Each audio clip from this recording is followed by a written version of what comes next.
लगभग 150 या 200 के करीब गुस्ताखान रसूल गुजरे हैं, जिसने पता नहीं कौन सी किताबें लिखी और इहानतें की हैं कि हम रसूल जैसे, रसूल हम जैसा, पता नहीं क्या क्या अपनी किताबों में लिखा है। आपके सामने ये मनाजिर गुजरे हैं, मगर हम में से किसी ने क्यों नहीं कहा? क्योंकि हम अली को मानते हैं मौला, और अली कहते हैं मैं अब्द हूँ उसका जो मेरा मौला है। तो रसूल को अपना मौला मान, हम अपने बच्चों को ये पढ़ाते हैं शुरू से, जब लोरियों में होते हैं, दूध पीते बच्चे होते हैं, हम कहते हैं अली मुश्किल कुशा है, अली नबियों का मुश्किल कुशा है। तवज्जो चाहता हूँ, अली वज्जुल्लाह है, अली ऐनुल्लाह है, अली जम्बुल्लाह है, अली कुदरतुल्लाह है, अली नबियों का मददगार है, अली मुश्किल कुशा है, अली शफात करने वाला है, अली रिज़्क़ तक़सीम करने वाला है। इतने सारे फज़ाइल बयान करके कहते हैं इतना अजीम अली क्यों नहीं कहा नबी हम जैसा? इतना अजीम अली जो ऐनुल्लाह भी है, वज्जुल्लाह भी है, अव्वल व आखिर भी है, बाबुल इल्म भी है, ताज औसिया भी है, समर आयत मुबाइला भी है, जाहिद फी सबीलिल्लाह है, शेर खुदा है, साकी कौसर है, सिद्दीक़ अकबर है। ये सब बता के हम कहते हैं इतना अजीम अली, इतना करीम अली, जो अपनी दामन से जिनकी नालायन को साफ करे उसको मुस्तफा कहते हैं।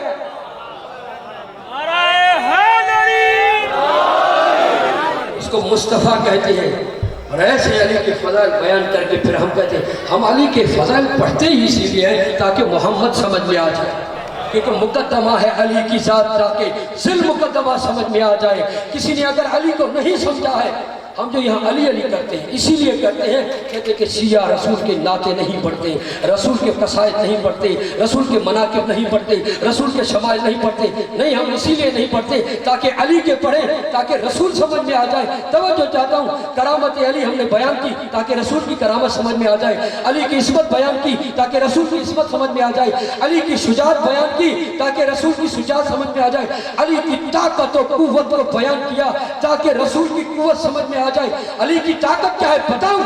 अली की ताकत यह है कि वो दरवाजा खैबर का जो 40 बंदे खोलते थे, बंद करते थे, उसको उठाकर जो अपने हाथ से फेंकते और आज तक वापस ना आए, उसको अली कहते हैं। ऐसे अली को जो अपने बाजू पे बुलंद करके कहे मन कुत्ता मारा उसका रसूल।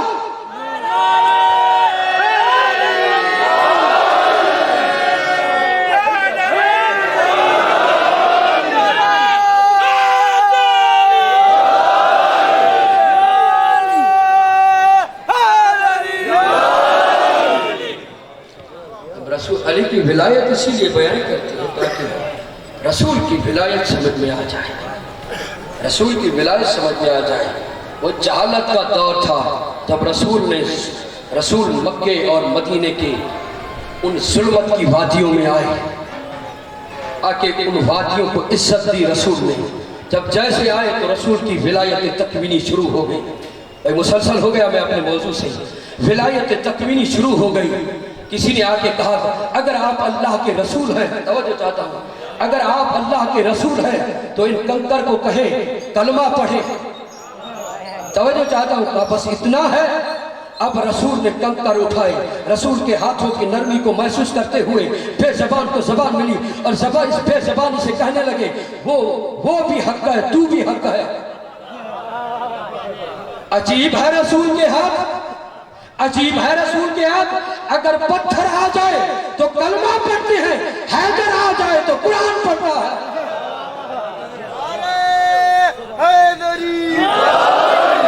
रसूल के हाथों की बरकत को पहचाने के रसूल के हाथ क्या है।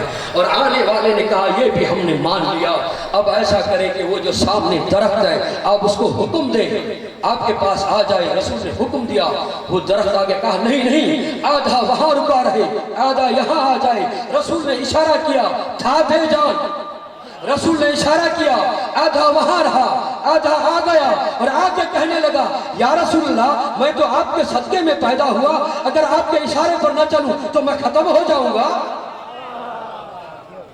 अब ये दरख्त ने भी इताअत की, फिर कहने लगे कि हम उस वक्त मानेंगे, यहाँ तो जादूगर भी अख्तियार दिखाते हैं, अब ऐसे मानेंगे कि आप वहाँ से आए हैं तो आप करें, आप ऐसा करें कि वहाँ अख्तियार दिखाएं। का क्या अख्तियार दिखाऊं? का चांद को 2 हिस्सों में तकसीम करके दिखाओ। का ये बात है, ये तो एक हाथ का इशारा है।